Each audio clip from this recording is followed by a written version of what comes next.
Good morning, everybody. We are back. It is the right side of campus. Thursday, December 7th, 2017. 18 days till Christmas. I'm your host, the big man on campus, Donnie. We're gonna do a little countdown every day. You like Christmas, I like Christmas. We're one day closer to Christmas. Always a great holiday. Lot to talk about in the world of sports today. How you doing, my friend? Doing good. Hey, man, just, skimming around, watching my college basketball at this point, even watching a little bit of NBA action. Not so much on the NHL tip, even though the Flyers did pick up a victory last night, Jeff. I know you probably stayed up and watched that game versus the Edmonton Oilers, but a lot of fun stuff, Jeff. I know you hit the night on the town with a listener of ours also there down on North Broad, so it looks like a lot of fun about to be had Yeah, here. yeah, we had a nice time. Me and Lucky 777, good guy.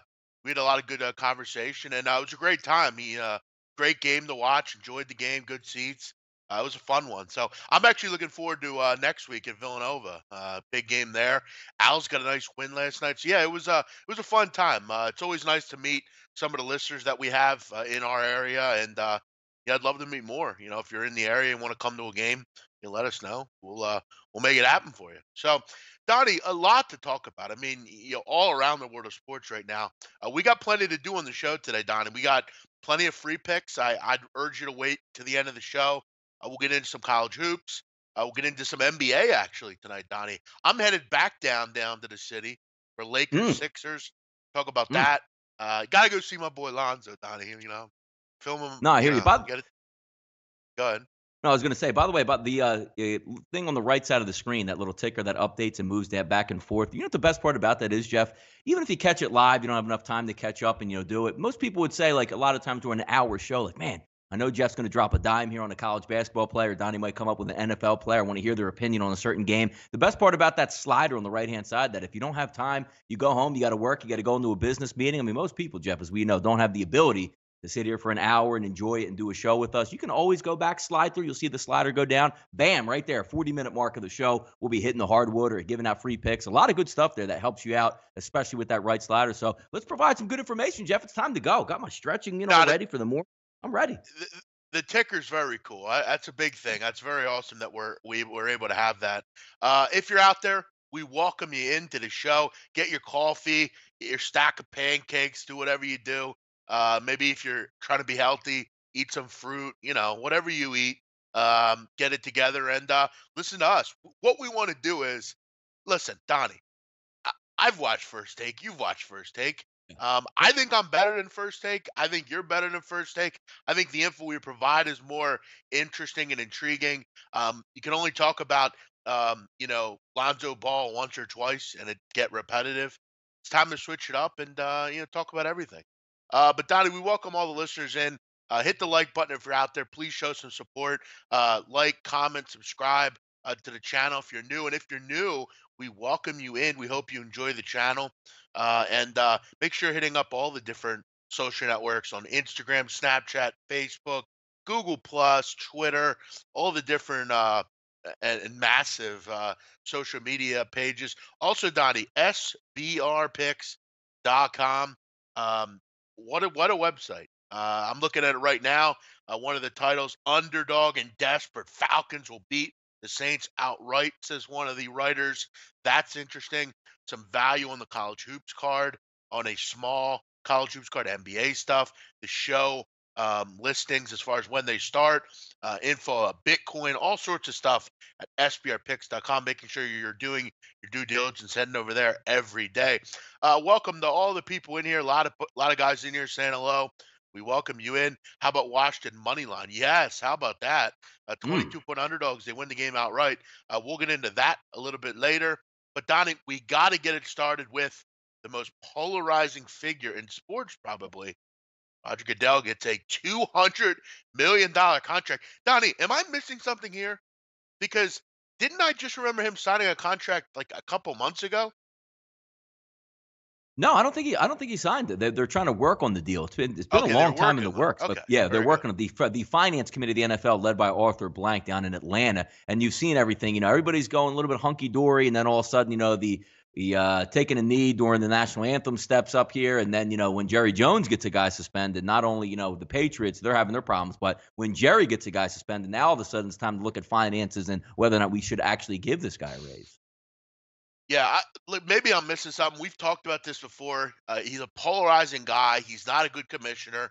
The league has went haywire since he came around. And listen, I don't want to give Mike Mitchell all the credit in the world, but I do think his speech yesterday was a somewhat poignant in a way, as far as some of the things that do need to be realized about football. I get you want to cut down on the concussions and things like that, but look, Donnie, I mean, football's been around for many years. People know what they're signing up for. I get, and that's why I'm so big on these people getting paid what they do. Because every day when I go to work, or when anyone goes to work, we don't really have to worry about getting hit in the head countless amount of times. So again, down the road, these guys are going to have to pay for that, and they should get paid a lot of money. But he is right. The inconsistencies of the refs, the game itself, we don't know what a catch is. We don't know how the process goes. There's no listen. You can hate the targeting rule all you want, but it might be a decent rule in the NFL. At least you can review hits and that kind of thing, and you could send people off if they do something egregious, that kind of thing. Listen, I'm not all for adding rules and stuff, but sometimes you need to make some moves. The state of the NFL is a fucking mess, and how this guy continues to stick around, I don't know.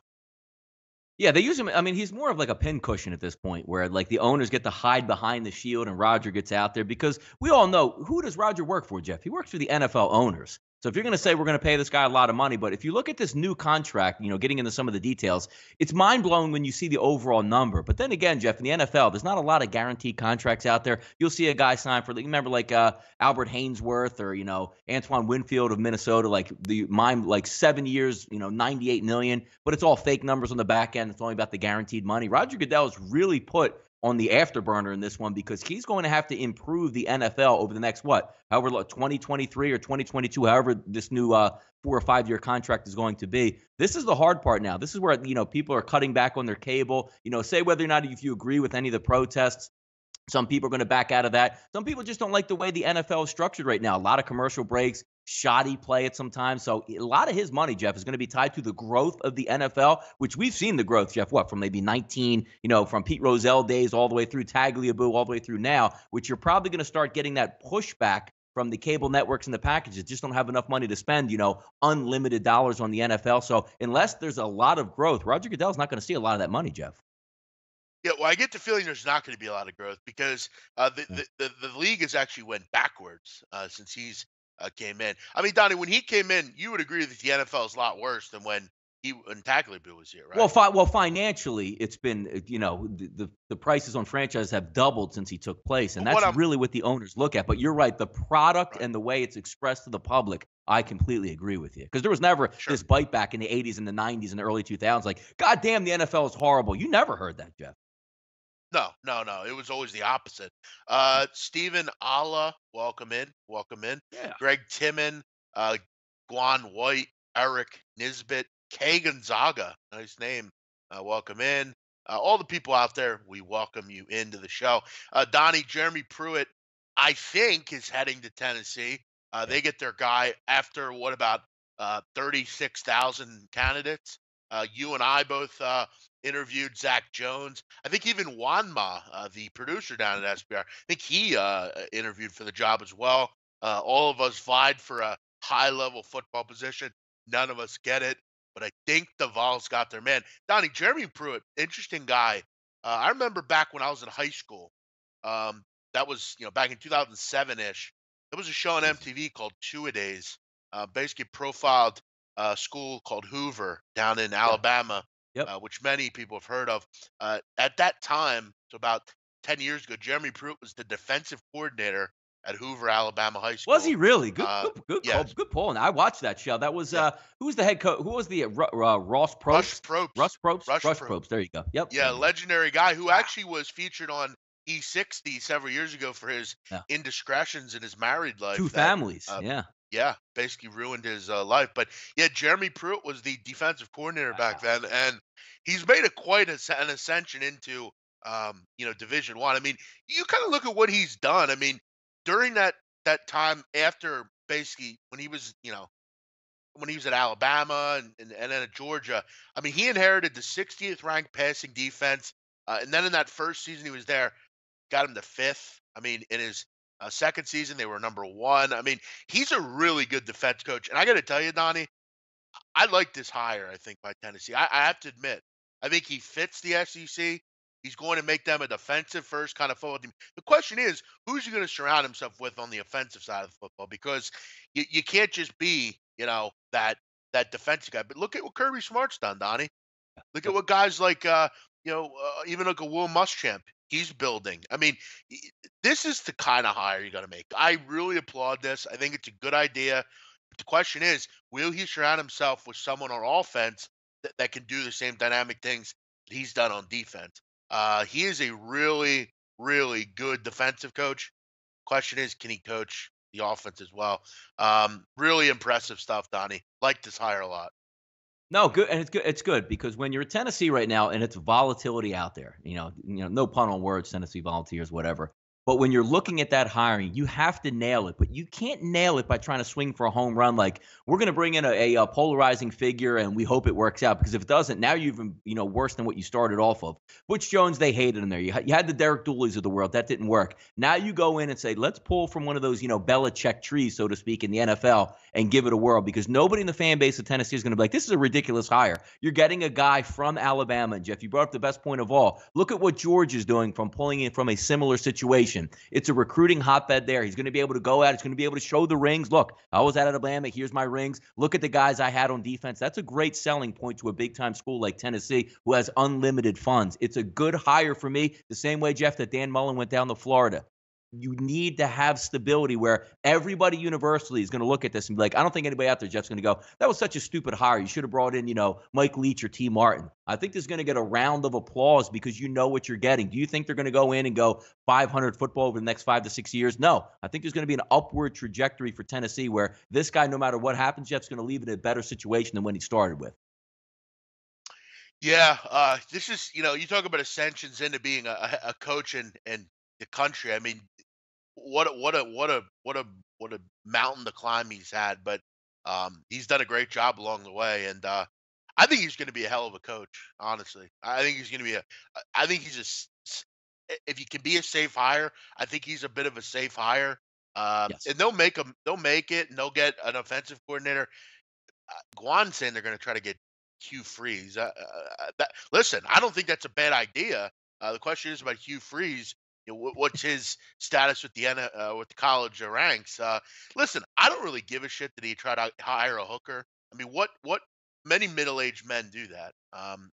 If he did that for his player, I don't know. But listen, I don't think anyone will discount that Hugh Freeze isn't a great offensive mind. No, It's no, just, yeah, you just have to watch can out. you He's not put going up to with put it? you on probation. But you're right. Even calling the hooker and doing that stuff with your cell phone. When you're the CEO of Ole Miss football and Ole Miss athletics, like the football coach is in the SEC, the problem I have, Jeff, is not that he was calling the hookers, but the fact that he got caught and there wasn't a brilliant cover-up story. Like, dude, I give my phone to my assistants and the recruiting directors. They're probably just messing around, and somebody comes up to the podium and is like, dude, I got to take the fall for this. Look, I was the one messing around, just playing jokes, seeing people just texting, papers and getting some responses back, having fun. That's on me. And the whole thing would have blown over. It's amazing that it actually got that deep into and he was fired because of that. Come on, man. This is the SEC. Everybody takes the fall for somebody else. Come on. Chris Carter, I can't wait for Tennessee to go 7-4. Tennessee fans would love 7-4 next year. They Right. didn't make a bowl game this year. They were dreadful. Yeah. Building a team takes time. If they go 7-4, I think Tennessee fans will be rousing for that outcome. Did you film a Europa League video? Yes, we did, Bob. Over on the SBR page after the show. Check it out. Me and Alex did pretty much most of the game. So yeah, we did a Europa League video. Yes, Donnie. Bowl games are coming. Suspensions are abound. Make sure when doing your bowl research, please make sure you're aware of what personnel is there and who's not. And remember, before the game, make sure you're looking at personnel. I actually did a video yesterday with Drew Martin, Donnie, um, going through some of the bowl games. One of the ones we talked about, just wanted to point this out, was was Fresno State. A spot like they have in the Hawaii Bowl. And make sure you're looking at spots. Do your due diligence when researching bowls. I know Drew's putting together a big time bowl video. All of us were assigned games, and that's going to be coming out. So make sure you look at that. Make sure you're doing the research that you need to for bowl games. Bowl games can be profitable, especially if you know where to look. Donnie, there's some NFL suspensions coming down the pike as far as this weekend. We will get into the Thursday night game here coming up. We got free picks as well. And tomorrow, Army Navy, Donnie will preview. I'm a big military guy. We'll preview that a little bit tomorrow. But Donnie, what do we got going on with some suspensions here? Why don't you run through those? Yeah, we should have flipped those things before the Vols get their guy. But nice transition, Jeff. Hitting off, a little bit of suspensions in college. We segue right to the NFL. Very professional by you to make that like even segue in there. Yeah, I work with a pro over here. I mean, what can I say? But NFL suspensions, Jeff, and it brings up right on that Roger Goodell thing. I don't think many people get too upset about the suspensions that come down, but the reasoning that are behind it. If you watch that hard-hitting football game, Jeff, on Monday night. That's what football was in the 80s and 90s, but now you have the targeting penalties. Georgia Loca comes in and absolutely explodes the head of Antonio Brown. He gets a game suspension, right? So you see maybe a quarter later, Juju Smith-Schuster lays out Vontaze Burfict, who's had more cheap shots on other people than anybody on the history of the planet. He gets laid out, stood over, he gets a game suspension. Now, Jeff, the question is not who should be suspended and why. They both get the game, right? They both go to appeals. Georgia Loca, who almost detonated Antonio Brown's head, one of the superstars in the NFL, his gets rescinded and a $35,000 fine. Juju Smith-Schuster, rookie, young kid, he doesn't have any history in it. He lays out Burfict on another football play, appeals his suspension, Jeff, and it stays at one game. Like, what? I don't understand, and then you look at the Gronkowski case. What happens if the kid on the ground, Tre'Davious White, gets laid out in the back of his head and he's out 7 to 8 weeks? Is that still one-game suspension, or do they rule based on the guy getting hurt severely and he's out for 6 to 7 games himself? The problems with suspensions in the NFL, Jeff, is there's no watermark. There's no yep, you're going to get suspended a game for that one. It's almost like arbitrary, and you don't even know what's going on when they even rule and come back with the game. You get 2. No, you get 1 now. Well, you started with 3. You're going to get 2. Do you see? You know what I mean? No, the whole suspension thing is so off. It's so ununiformed. Listen, for as far as what Gary Long's saying, Juju might have been okay if it wasn't for the taunting. So you're saying that because he ran his mouth a little bit, that's worse than someone cracking someone in the head or something like that. Come on, this whole taunting crap. It's part of the game. Okay, Larry Bird talk trash. All these athletes talk trash. Whether you're in basketball, football, the whole talking trash thing is brutal. These are NFL players, Donnie. This isn't Little League. Okay, I get if you don't want some midget football player to talk to a bad to another midget football player. This is the NFL. What does it matter what they say to each other? I get you have to have some sort of union, and you have to, they all respect each other. I think that's perfectly clear. Donnie, do you think there's anyone in the NFL that actually hates another player? I don't think. There would be 1 or 2, and right, but I random think a lot of people, people hate Vontaze Burfict. Like Vontaze okay, well, Burfict's out maybe there. him. This is like But a devil. Yeah, but no, you're right. okay, Of the grand scheme of things, you're right. It's a brotherhood usually. Yeah. it's ridiculous. The whole taunting, it's stupid. It takes away from the excitement of the game. Who doesn't like to see 2 guys going at it? I get you have to maintain order. You have to maintain there's no fights and stuff like that. I get it. But to give someone a suspension and keep it suspended because he taunted and the other guy didn't, they both hit each other. They both gave hits out. They both should be suspended the same amount of time. Just You know what's like even you said. yeah. You know what's Go egregious in ahead. the NFL too, Jeff, is the actual fining system. Like when you look in the NBA, LeBron throws a punch. Like they fine him like $5,000, and the guy makes like $30 million a year plus endorsements or whatever. You're finding guys like the Georgia Locas of the world that are probably making $1 million, like $35,000 out of your check before Right. taxes for a game. It's It should amazing. be. Like you're talking like Juju Smith-Schuster's going to miss a game check. Like the kid's on a rookie contract, and they're just going to take one 16th of your salary away from you that week that you're not even going to get and get fined for. It's amazing, Jeff. It should be prorated based on salary. That's what it should be. There should be some kind of percentage you get fined, and as something, kind of fits in with your salary. Uh, Bob Smith can't find the Europa League video. It's titled Europa League Group Stage Best Picks. It's on the 4th uh, level of videos on the video page. We can't put links in the description box. maybe because Juju and Gronk hits were plays not involving the ball. What about that, Donnie? No, no, yeah, but to me, Jeff, Gronk should have got 5 games. I mean, I don't play Yeah, any that was favorites or like who I like better. Gronk right. wasn't a football play at all. Juju Smith-Schuster was a football play that he ended up getting hit in the head. The one thing I want to bring up also, when you see Mike Mitchell went off for about 2 to 3 minutes, clearly frustrated, and he does have a point. Like, if you want to get the flags up, that's fine. Now, nobody's advocating. Like, the plays I hate in football are the Georgia Loca hits to the head where the wide receiver goes up for the ball, and you just have a missile going right for his mouth and just blow him up. Those plays have to be taken out of football. But how many times do we see during a game, Jeff?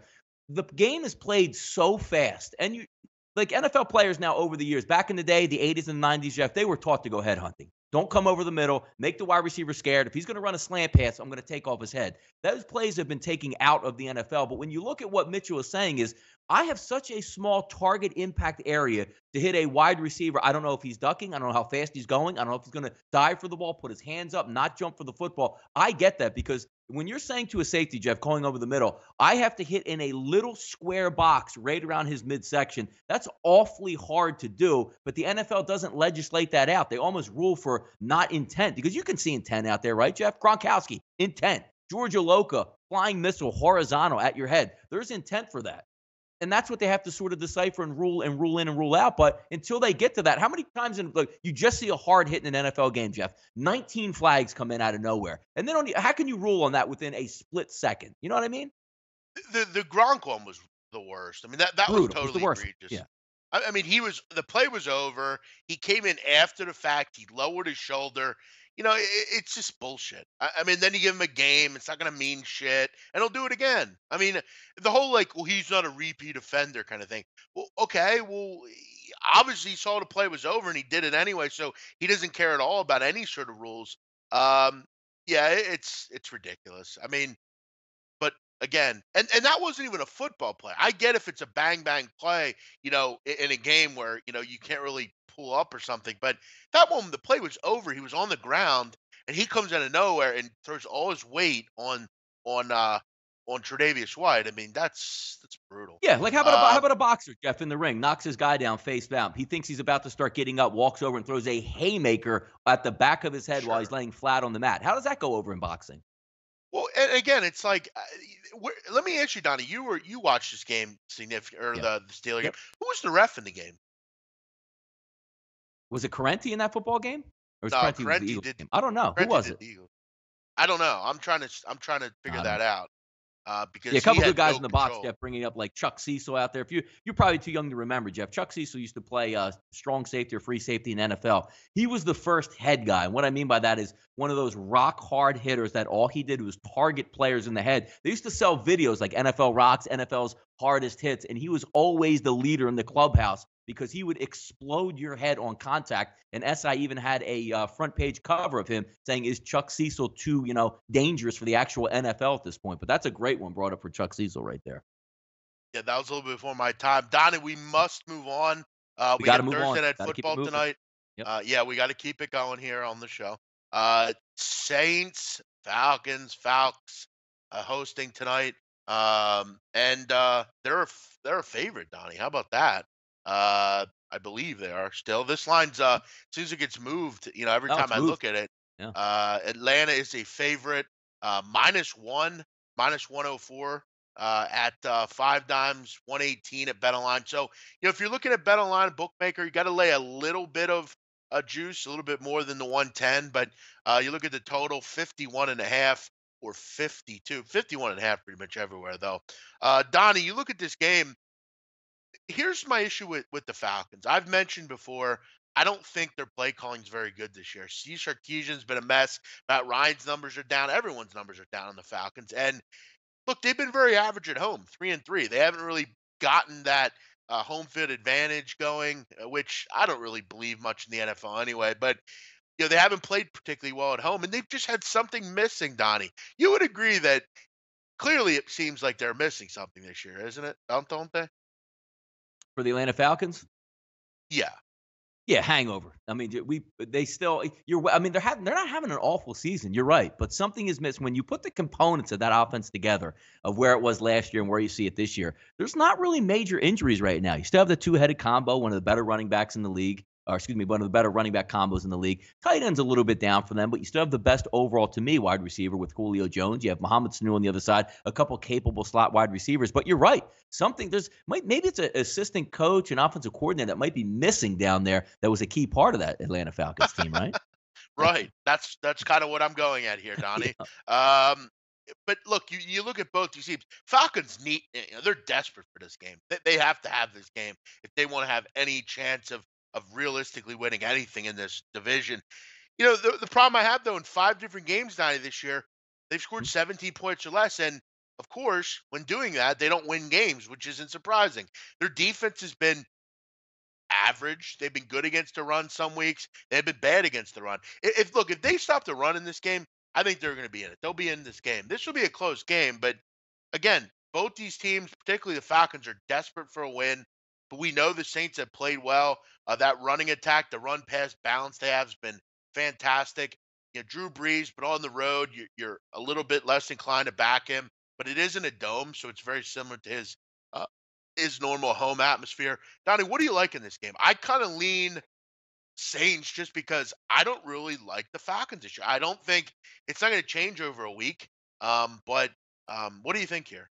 Yeah, this is a big game for both teams, Jeff. When you're looking down the stretch, they still have 2 games against each other, which is really rare for this late in the season that they haven't matched up yet in division play. But looking overall at the football teams, Jeff, when you're looking to bring both of these teams into a gunfight, so to speak, you're looking at New Orleans, you're saying, check, Hall of Fame quarterback, 2 dominant running backs right now with Alvin Kamara coming. I don't want to say he's coming out of nowhere. He's a talented kid, but if you would have asked me how talented he was and how much the Saints would use him this year, and they used him this much, and if you can get that crystal ball out, he's been phenomenal. Mark Ingram running the football. The Saints defense better by de facto offense by the New Orleans Saints, Jeff. What I mean by that is now you can run the football. You can keep your defense on the field. You can keep them fresh out there because there's a lot of same components on that Saints defense that has been there over the past couple of years. But now, why do they look better? They're more fresh on defense. The offense can control the tide. You can be up in the fourth quarter. You can rush the pass. You can rush the passer as opposed to always playing defense, trying to stop the run because you're losing and getting into fights out there. But now, looking at this football game itself, Jeff, we've seen some nice swings in this game. New Orleans opens up as a dog. Quickly bet to a favorite. Now you're seeing late last night and today, Jeff. Look at Atlanta out there, -1, -1.5. Now back to a pick 'em. It's an interesting one. The one point I want to bring up is it's a Thursday night football game. I usually lean towards the under, but I was leaning towards the under, Jeff, when that line was hovering like 54.5, 55 in that Right. range. Now you're seeing a buyback there, which I think is correct. But now you're dealing with where's the value at? That line opens up at 55, Jeff. Now in the 51.5. I think maybe the over might be a better play than the actual side itself here.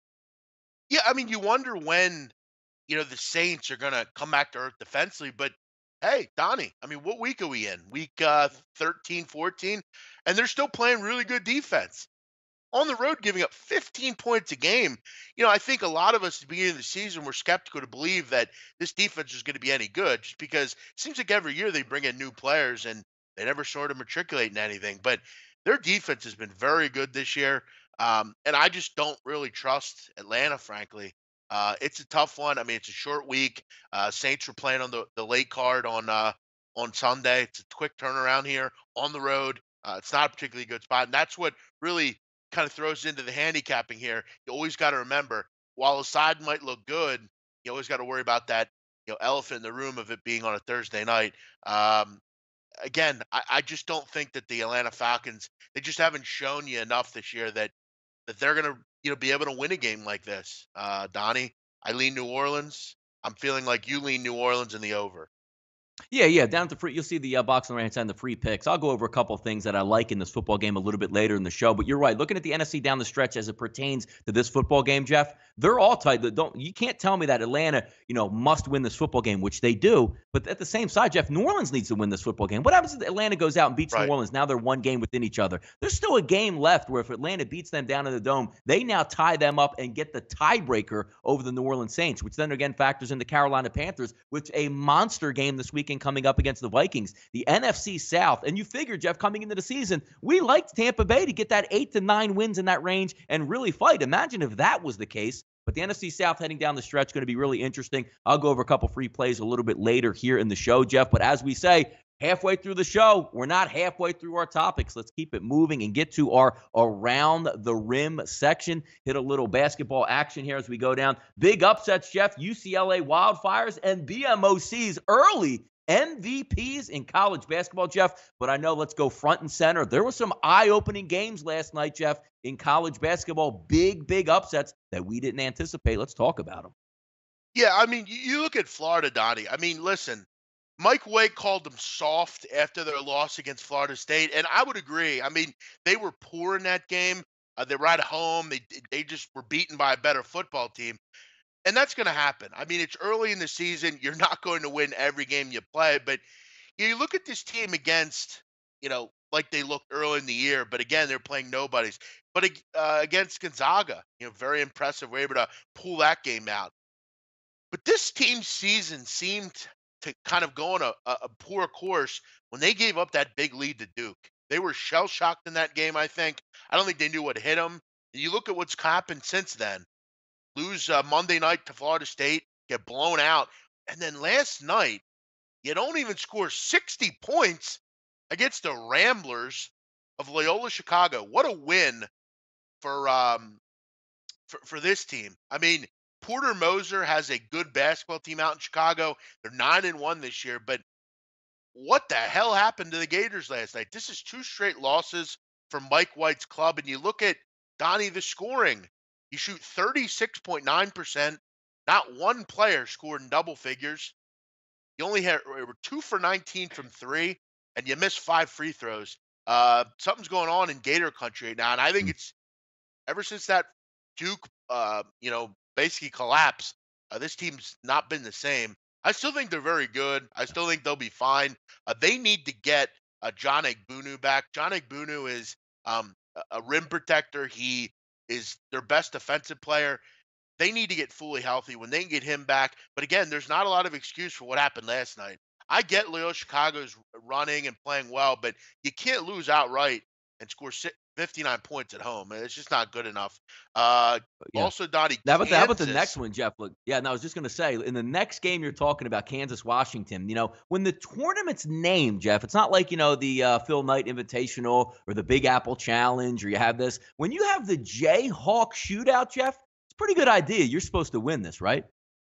Yeah, they didn't do a lot of shooting out last night, Donnie. 5 for 20 from 3. And they only scored 65 points. You talk about 2 poor efforts. I mean, think about Donnie if LeGerald Vick doesn't have a big game. He had 28 points. But other than that, I mean, this team was brutal last night.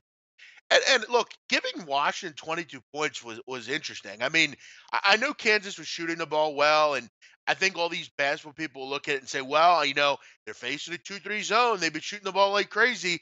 There's no reason they don't win by 30 points here. The problem you have with Washington is they're a pretty decent team. They have a new coach, they have a new lease on life, and their defense is getting better.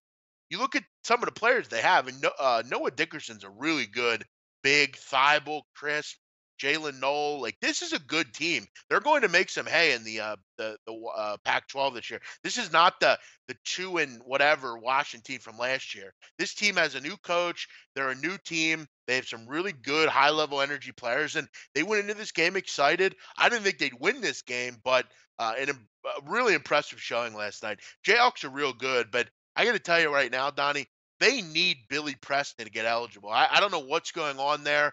He continues to not be eligible. They need another big. Azubuike is not enough. If he gets in foul trouble, you're really going to have problems. And they had problems last night. You look at around the rim. I mean, Dickerson had a pretty big game for them. 14 boards, 13 points. They need another rim protector. Billy Preston can't get eligible. And he was important to them. If he can't get eligible, Kansas is going to have some problems because they really lack interior presence. But 2 big wins last night for programs that you didn't think had the ability to win. Impressive. Yeah, Jeff. But Jeff, by the way, North Broad last night. I know you went down there with a listener of ours, had a great time. Saw a Temple victory last night. The one thing I always think's really good about the Temple program itself, basketball wise, and it was started many, many, even decades ago under John Chaney, is they like to go out and play the best early, and they're not afraid to play away from home to set their team up in conference play and build that resume. You would have thought Wisconsin over the past couple of years much better team than they are right now, but you don't know that when you schedule these games, 3, 4, 5 years ago. Heading back to North Broad last night, Temple picks up a nice victory. Battle tested early in the season, Jeff, and from the eye test right now, looks like a tournament team here for Temple. Oh, definitely. And you look at really as far as schedule, strength of schedule. I believe Temple's number one in the country. Yeah. They have played a really tough schedule so far, and going down the road, that's obviously very big. Right now, according to the RPI and SOS for ESPN, Temple's third in the country behind Missouri and Texas A&M. This is a big time schedule they played, and that's a big win last night. I was telling Lucky, who I went to the game with, I said, look, they gotta win this game. This is a big game down the road, come tournament time. And look, Temple, the growing problem that they've had under Fran Dunphy lately is they've had issues keeping leads and closing games out. I got to tell you, last night, Ethan Happ, Donnie, eye test wise, what a player he is. I mean, he's just around the rim. He's fantastic. Obi Necchionia, though, Donnie, in the guts of the game, came to play. 2 huge blocks. Shiz Alston was great last night for them. He had some big free throws late. And I got to tell you, Donnie, I didn't know that they had this ability defensively, but they did. I mean, that was great at the end of the game, with those blocks and really closing the game out. It was nice to see against a quality opponent. Is Wisconsin the team of old? No. But I still think Wisconsin's very relevant in the Big Ten, and that's a good win for them. Now you don't slip up over the weekend against St. Joe's down at Course. You got Villanova next Wednesday. Donnie up at Course. Gonna be an interesting game. Temple, Donnie, over the years under Dunphy, every year they beat a really good team.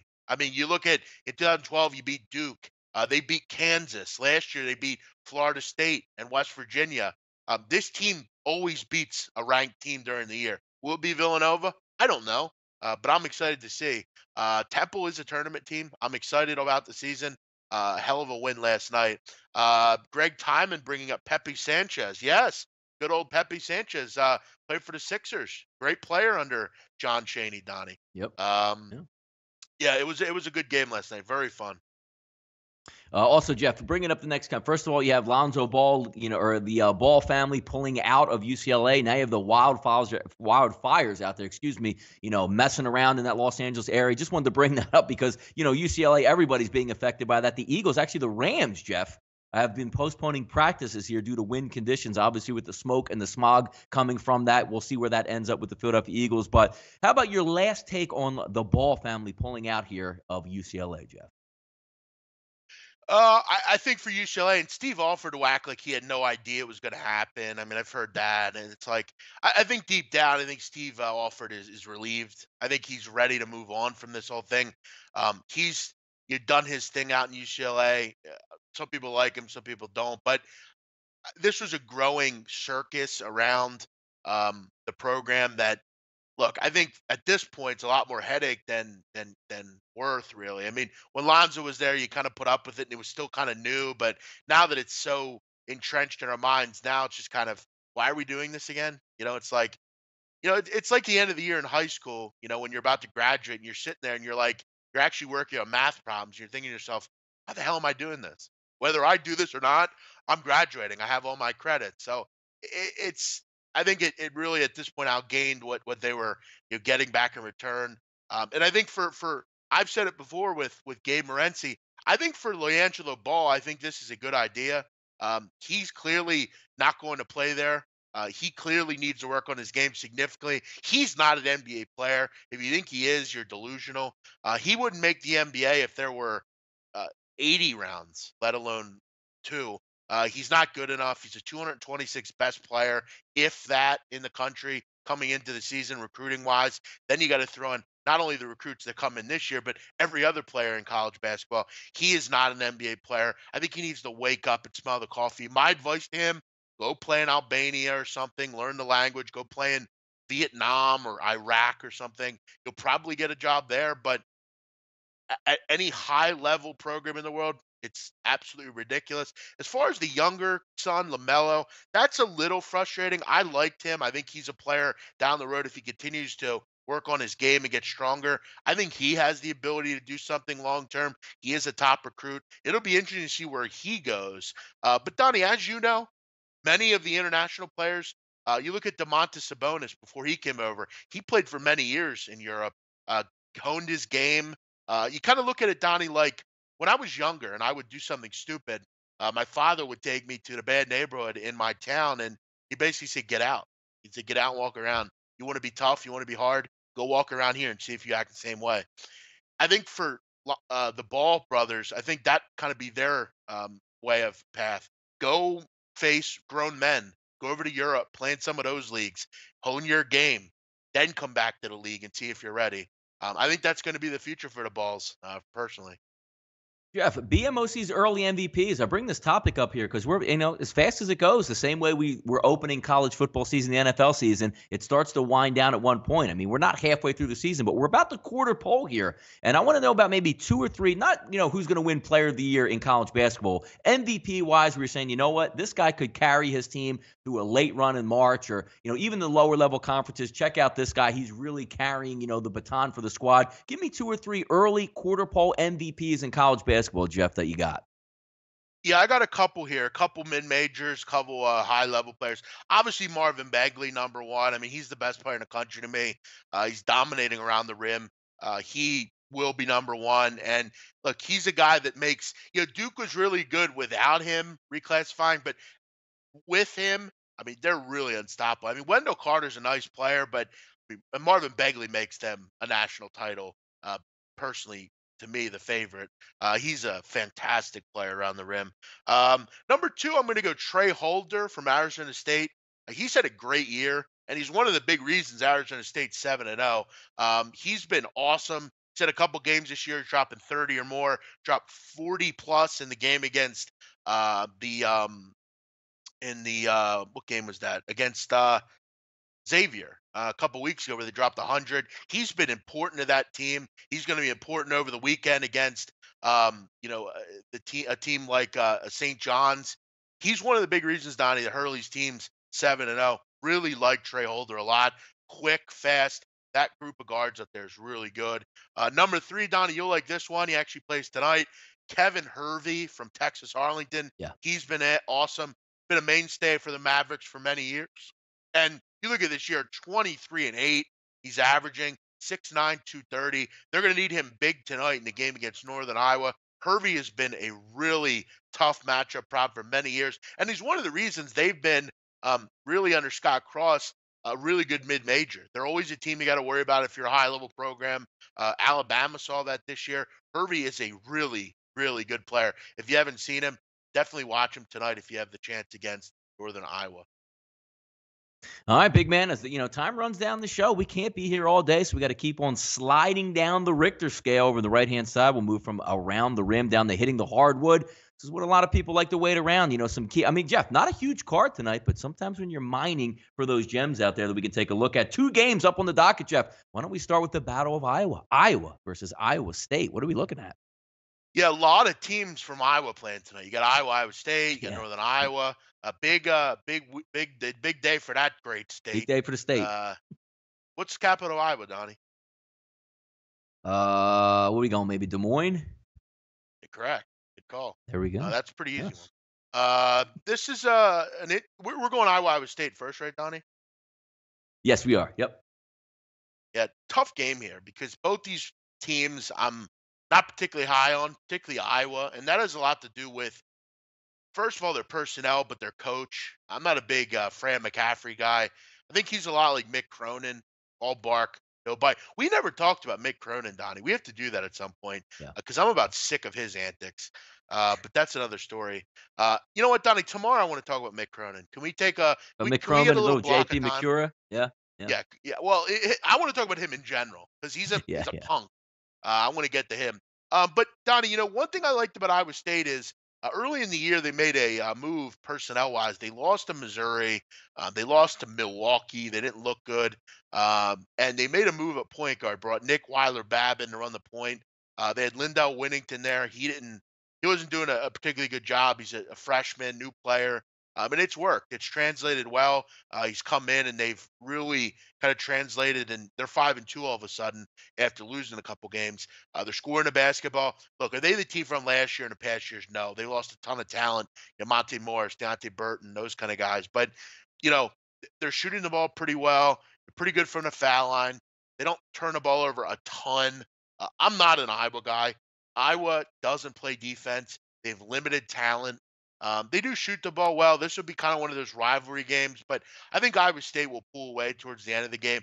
Not in love with this game, but I would lean with Iowa State. I like them at that court in Ames there. It's a great home court advantage. They've been better, much better defensively. I think they wear down Iowa and pull away by double digits here. UT Arlington, Jeff, versus Northern Iowa. We'll take that next step there in the state of Iowa, taking a look at this basketball game, 7:15, 7:16. If we're looking spread-wise, Jeff, opened up 3.5. Quickly bet to -5 for Northern Iowa in this one versus UT Arlington, over under 135.5. Can we anticipate here, Jeff? Yeah, I'm not really sure I understand this line too much. I know Northern Iowa's really good defensively. No one will take anything away from them. That's a tough place to go play. But listen, I'm going to tell you right now, Texas Arlington's had no issue going to places and tough places to play and winning. I think that's the difference between them and maybe like a UNLV. UNLV had a tough spot there against Northern Iowa. It was their first true road game. They had, they were just green. They hadn't been on the road yet. But you look at what Texas Arlington's done. I mean, they've went out neutral. It wasn't a neutral court. They actually went right out to BYU, beat them at the Marriott Center. They've been on the road before. This isn't any great shakes. I mean, they went and beat. I know people will laugh at this, but they beat a really good Niagara team, a team in Niagara who has a small gym. They're well coached, real good team. Put up 95 on them. This team can go on the road and beat teams, and they don't just cover games, Donnie. A lot of the time, they're winning games like this. Went into Alabama, should have beat them. Gave the game away late just because of the athleticism there. But Donnie, you know better than me. They were 11-point underdogs. I had them in that game. They were up by 15 at one point in that game. This team is real. I don't understand why Northern Iowa is a 5-point favorite. You look at how good Texas Arlington's been as an underdog over the last several years, and I bring this up because this team has pretty much stayed together. Hervey and Neal have been there for many years, so I think these stats are relevant. Over the last 16 games as an underdog, Donnie, 12-4 against the spread. Listen, they're 2-0 this year. ATS did a number. I think they won both those games outright, if I'm not mistaken. They lost to Alabama. Only lost by 1, though. I really like Arlington in this game. I get they're a good defensive team, but Arlington's a pretty damn good offensive team. I think this game, if not, they don't win. I think this is a close one. I think Arlington's a better team. They're more seasoned on the road. They'll be ready for this situation. That's why you go and play teams like Alabama, Donnie, and BYU. Give me Arlington. Really like them +5 here. You got it, man. Looking at some of these other games out here, we don't have time to get over. But the Battle of D.C. tonight, Jeff. Howard versus Georgetown. The limited card, which does happen sometimes earlier in midweeks, especially heading towards the holiday. So not much there, but we'll keep the train moving, Jeff, to the free picks section. We'll keep on rolling it down, Donnie. There. And yeah, what's up, man? Yeah, real quick. I hear a lot of people talking about how great of a job Patrick Ewing's done at Georgetown so far. They're 6-0. Everyone get excited. Quickly. They've beaten Jacksonville, Mount St. Mary's, Maryland Eastern Shore, Richmond, Maine, and Coppin State. What the hell kind of scheduling is that, Donnie? Why are you taking pages out of John Thompson's book? Be your own man, Patrick Ewing. Start scheduling tougher. Oh, and they got a big game tonight against Howard University. Then they play North Carolina A&T. Then the real season starts. You get Syracuse. Shitty scheduling by Patrick Ewing. Yeah, some people will look and say, wait a second, Georgetown's undefeated. I'm just going to take them when they open up conference play. They're a good basketball team. Bad idea. Keep it moving here, Jeff. Lakers Sixers tonight on the dime here in Philadelphia. Lonzo Ball coming to the center to take on Joel Embiid and the boys. What are we looking at from this basketball game, Jeff? And what can we anticipate? We're looking at scoring, the Sixers cover, because to me, Sixers are the better basketball team, but I'll leave it up to you as the expert here. Yeah, this is going to be an interesting game. I'm pretty pumped up about it. Um, this is there is something interesting, Donnie, going around about before we do get into the breakdown of different emails that are circulating from Lonzo Ball's agent, basically talking about his brother and how giving all the services that he offers. Kind of weird. These families always under the microscope. But as far as this game, I think it's an interesting game just because you look at the first time these two teams played out in LA, it was a 6-point game. And remember, Joel Embiid had 46 points in that game. He just dominated the Lakers. But the game was only a 6-point game, and the Sixers had trouble, kind of expanding a lead. These two teams, listen, I've made it clear more high on the Lakers than some. I think they're better than people think. I think they have players on their team that have really played well. Kuzma's been great. KCP's a good player. Jordan Clarkson. I love Brandon Ingram. Listen, I just don't really want to lay 8 points with the Sixers. I know they're at home. I know the Lakers have lost 10 of 13. I know the Lakers aren't particularly good defensively, but frankly, I don't think the Sixers are either. I know people will laugh, but the fact that TJ McConnell's out hurts the Sixers. That means Jared Bayless has to play more, and that's not good. TJ McConnell expects to play tonight, but that's not always a guarantee. How healthy is he? And Donnie, that's a big thing, like you said, because I don't really want to see Jared Bayless on the court long term. It's just not good for the Sixers. I can almost guarantee Joel Embiid won't drop 46 points tonight. I just think that for me, I think the Lakers will hang inside the number here. I think this game will come down to the wire. As we know, the Sixers have trouble sometimes closing games out. This should be a fun atmosphere. Should be always plenty of Laker fans in the building. There is talk that Lonzo Ball won't play, but either way, I still like the side here. I'm going to lean Lakers, frankly, at this number. I think they can hang around. I think this will be a real competitive, fun game, but I would take the 8 points. Jeff, real quick for you on an off-the-grid play of the day that you're looking for. It can be soccer. It can be lower-level college basketball. You have anything out there real quick to hit on? Yeah, honestly, Donnie, I'm obviously going to the game tonight, so I again won't have any other shows here. I'm going to lean on UT Arlington. I really like this play at +5. I think it's a little too many points. I think Arlington is fitted on the road. They understand how to win on the road. They're going to hang inside this number. Northern Iowa, this isn't one of those Ali Farouk Manesh type of teams, Donnie. Wes Washburn's gone. They're well coached, but this game should be a real good one. I could see Arlington pulling off the upset. I'll take the 5 points here with the Mavericks of UT Arlington. I like it. Yeah, and we'll get some NFL action here. If we're looking at the football game 101, 102, tough interdivision battle between New Orleans and Atlanta. As I said earlier, I'm not really too big on the actual side itself because I can build a case, which I will have a video out today when we're back in session, we're back in court. We'll have some fun with that. But looking at a side in this football game, I don't really know if I can like it and say, you know what? I think New Orleans can win here because I do think they can win. I think Atlanta can win here. I think they can win. I think the better version tonight, Jeff, it's a Thursday night football game. It's interdivision. They both know each other very much. Is there really good offenses out there? Yes, there are, but there's also two really good running games that can run that clock. I'm going to lean on the under 52 in this football game. I can see, somewhere around that 31-21 type of game, which puts you right on that number, but I look lower in this, Jeff. When we get to the NFL playoffs and you see it settle in, it's more likely defense. It's more likely punting for field position. Maybe you don't stretch the defense on 3rd and 1 and go for a deep play action bomb. You just hand it off, get the first down, and keep moving, which de facto moves the clock. I'm going to lean on the under in tonight's football game on Thursday Night Football as my play, Jeff. How about that, Donnie? We give out an NFL play. We give out college plays. We go through the NBA. Who's to say we're not dynamic? All right, we got the best show out. Come on.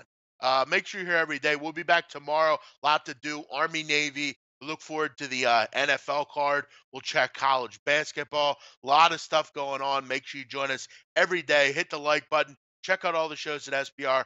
I'm the big man on campus. He's Donnie Wrightside. See you tomorrow, 10 a.m. here on the right side of campus.